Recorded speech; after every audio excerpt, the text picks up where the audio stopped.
नमस्कार, आप सभी का मोस्ट वेलकम है अपने इस YouTube channel Shri online study पर।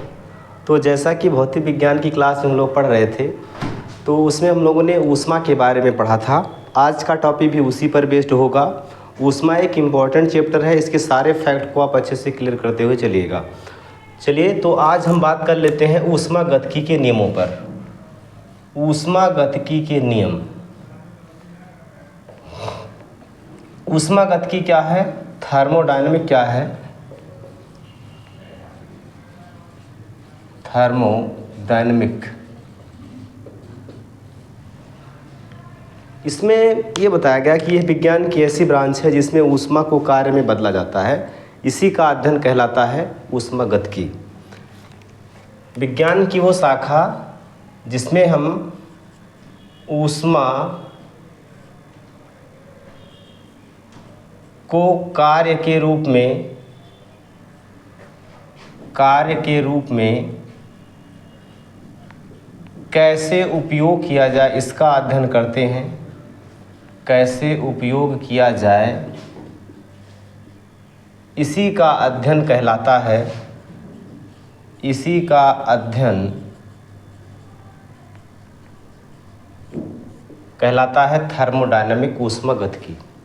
ठीक भाई, ऊष्मागतिकी के 3 नियम हैं। ऊष्मागतिकी के कितने नियम हैं? 3 नियम हैं। ठीक है, समझते हुए चलिएगा। पहला नियम क्या कहता है? पहला नियम कहता है कि ये ऊर्जा का संरक्षण का नियम कहलाता है। इसमें ये कहता है भाई कि अगर हम किसी निकाय को ऊष्मा देते हैं तो ऊष्मा कार्य में तब तक नहीं बदली जाएगी जब तक वो पूरा का पूरा सिस्टम गर्म नहीं हो जाता। ठीक है, जैसे कि अगर हम सर्दियों के मौसम में बाइक को स्टार्ट करते हैं तो बाइक में क्या होता है, इंजन में क्या होता है कि उसमें ऊर्जा को कार्य में बदला जाता है, उसमें ऊर्जा को यांत्रिक ऊर्जा में बदला जाता है। ठीक है, तो जब हम बाइक स्टार्ट करते हैं सर्दियों के मौसम में तो बाइक कुछ देर के बाद काम करना शुरू करती है। इसका मतलब ये है कि जो हीट उत्पन्न हो रही है इंजन के अंदर, वो कुछ ना कुछ ऊर्जा जो है उस बाइक के इंजन को गर्म करने में खर्च हो जाती है। और जब इंजन गर्म हो जाता है तो जितनी ऊष्मा उत्पन्न होती है सब की सब कार्य में बदली जाती है। तो पहला नियम यही कहता है कि देखिए, पहले ऊष्मागतिकी का पहला नियम, ऊष्मागतिकी का प्रथम नियम, ऊष्मागतिकी का प्रथम नियम। इसके बाद आएगा ऊष्मागतिकी का द्वितीय नियम, ऊष्मागतिकी का द्वितीय नियम, द्वितीय नियम। इसके बाद आता है ऊष्मागतिकी का तृतीय नियम। ये 3 नियम बताए गए हैं। ऊष्मागतिकी का तृतीय नियम क्या है ये भाई? ये क्या है ज़रा देखिएगा। पहला नियम ये कहता है, पहला नियम को ऊर्जा का संरक्षण का नियम भी कहते हैं। पहला नियम को ही जो है ऊर्जा संरक्षण का नियम कहा जाता है। ऊर्जा संरक्षण का नियम कहते हैं इसको। पहले नियम को ही ऊर्जा संरक्षण का नियम कहा जाता है। इस नियम के अनुसार जो है, जब हम किसी सिस्टम को गर्म करते हैं उससे कार्य लेने के लिए, तो उस ऊष्मा का कुछ भाग उस सिस्टम को गर्म करने में खर्च हो जाता है। जब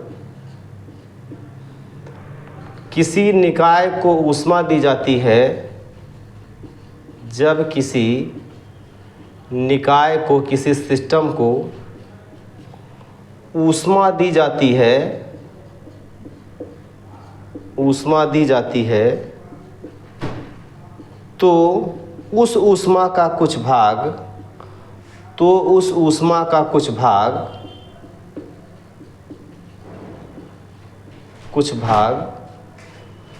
उस सिस्टम को गर्म करने में खर्च हो जाता है। निकाय को गर्म करने में खर्च हो जाता है। निकाय को गर्म करने में खर्च हो जाता है। ठीक है, यही नियम कहलाता है ऊष्मागतिकी का प्रथम नियम।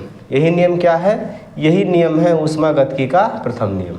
ठीक है, यही कारण है आप लोगों ने देखा होगा कि अगर हम रोटी बनाना शुरू करते हैं तो तावे पर पहली रोटी देर से बनती हैं। क्यों? क्योंकि ऊष्मा का कुछ भाग उस तावे को गर्म करने में खर्च हो जाता है। ठीक है, तो ये पहला नियम क्या कहलाता है? ऊर्जा संरक्षण का नियम। ऊर्जा संरक्षण का नियम। ठीक है भाई, बात क्लियर है? चलिए कुछ और बातें करते हैं इस पर बेस्ड।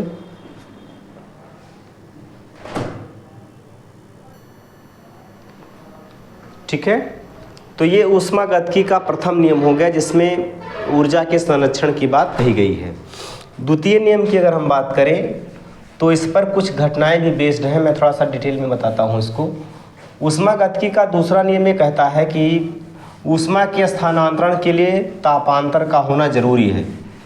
इसका क्या मतलब है? मैंने शुरुआत में ही आपको बताया था कि ऊष्मा का अगर प्रवाह हो रहा है तो अधिक ताप से कम ताप की ओर होगा।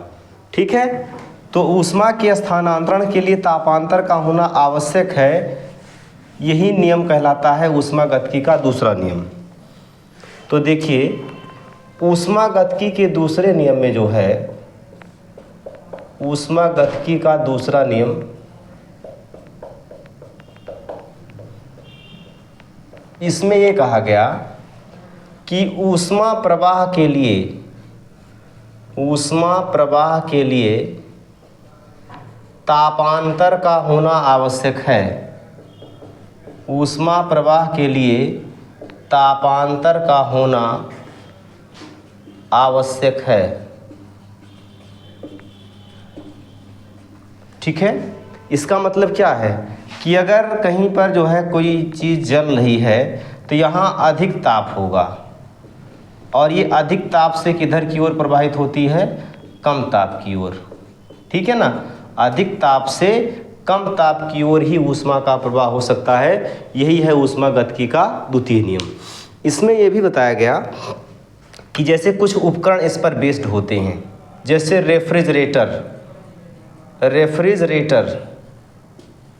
रेफ्रिजरेटर हो गया, इसके अलावा एयर कंडीशनर हो गया, एसी हो गया।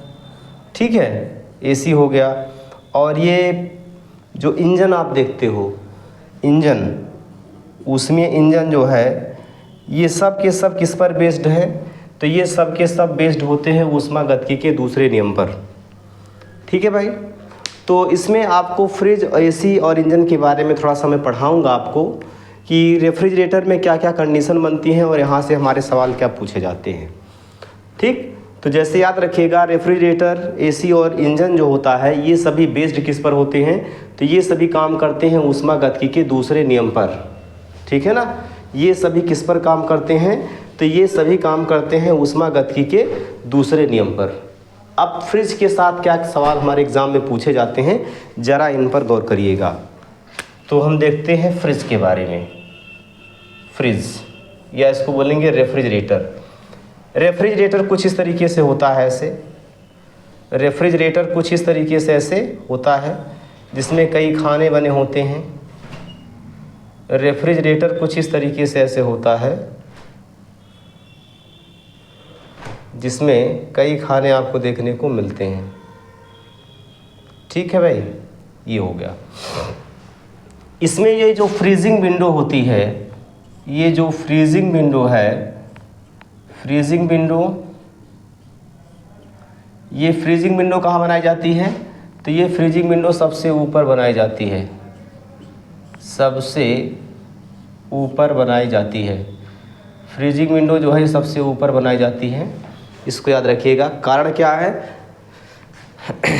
देखिए, फ्रीजिंग विंडो ऊपर बनाए जाने का कारण यहाँ है, ये है कि यहाँ नीचे की जो गर्म हवा है, ये गर्म हवा ऊपर होकर ठंडी होती रहेगी। ठीक है, ऊपर होकर ठंडी होती रहेगी और पूरा का पूरा फ्रिज क्या रहेगा? ठंडा रहेगा। तो देखिए, फ्रिज क्या है भाई? तो फ्रिज जो है एक इलेक्ट्रॉनिक उपकरण है, एक इलेक्ट्रॉनिक उपकरण, एक इलेक्ट्रॉनिक उपकरण। ठीक है, क्या है? एक इलेक्ट्रॉनिक उपकरण है। ये किस सिद्धांत पे कार्य करता है? तो यह जो है थर्मोस्टेट के सिद्धांत पर कार्य करता है। थर्मोस्टेट के सिद्धांत पर कार्य करता है। थर्मोस्टेट के सिद्धांत पर कार्य करता है। मतलब क्या है? थर्मोस्टेट का मतलब होता है एक समान ताप बनाए रखना, एक समान ताप बनाए रखना। इसके सिद्धांत पर ये कार्य करता है फ्रिज। ठीक है, थर्मोस्टेट के सिद्धांत पर ये कार्य करता है। इसमें कूलिंग के लिए जो है, और क्या सवाल बनता है, इसकी संरचना में देखेंगे तो यहाँ पीछे इसके जाली ऐसे बनी होती है कूलिंग के लिए। ठीक है, कूलिंग के लिए इसमें जाली बनी होती है, और उस जाली में कौन सी गैस भरी होती है? तो यहाँ पर भरी होती है CFC। कूलिंग के लिए क्लोरोफ्लोरोकार्बन CFC, या इसको फ्रियान के नाम से भी जानते हैं, फ्रियान, या इसको क्या बोलेंगे? क्लोरोफ्लोरोकार्बन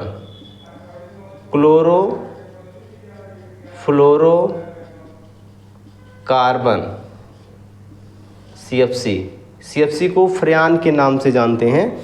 और यही गैस या कहाँ भरी होती है? इस फ्रिज के अंदर पीछे जाली में भरी होती है। ठीक है, फ्रिज का सामान्य टेम्परेचर कितना होता है? फ्रिज का सामान्य ताप तो 4 डिग्री सेल्सियस। कितना होता है? 4 डिग्री सेल्सियस। फ्रिज में कोई रखा हुआ सामान खराब क्यों नहीं होता? तो फ्रिज में रखा सामान इसलिए नहीं खराब होता, फ्रिज में रखा सामान खराब नहीं होता,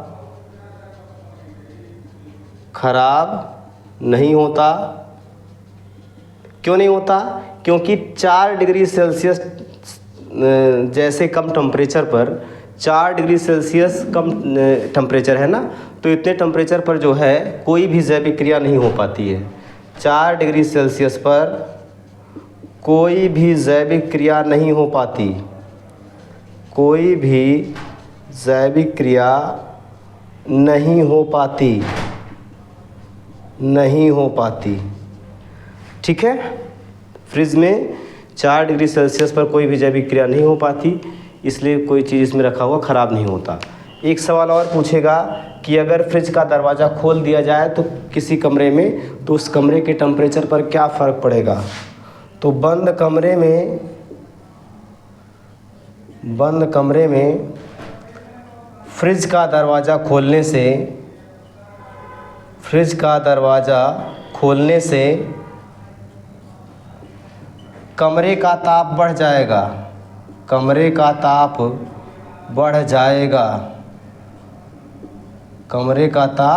बढ़ जाएगा, इसको याद रखिएगा। ठीक है, चलिए एक बार फिर से समझते हैं सारी बातों को। फ्रिज क्या है? तो फ्रिज एक इलेक्ट्रॉनिक उपकरण है जो थर्मोस्टेट अर्थात ताप को एक समान बनाए रखना, इस सिद्धांत पे कार्य करता है।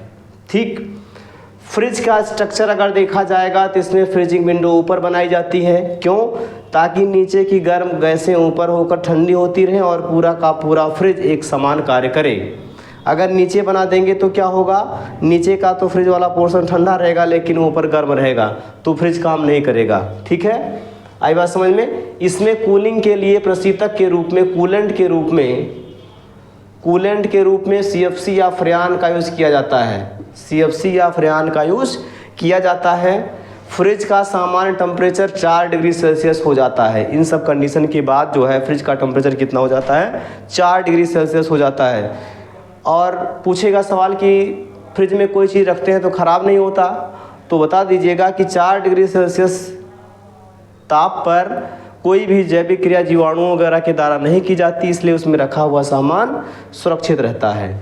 फिर अगला सवाल पूछेगा कि बंद कमरे में फ्रिज का दरवाज़ा खोलने से कमरे के ताप पर क्या प्रभाव पड़ता है? तो कमरे का ताप बढ़ जाता है। कमरे का ताप क्या होगा? बढ़ जाएगा, कम नहीं होगा। इस बात को याद रखिएगा। ठीक है भाई, चलिए तो इतना रखिए आज के लिए। बाकी हम कल जो है आपको इंजन और AC दोनों के बारे में बताएंगे। ठीक है, आज के लिए इतना रखिए, इसको अच्छे से रिवीजन करिए। ये सारे के सारे सवाल यहाँ से पूछे गए हैं। थैंक यू सभी को।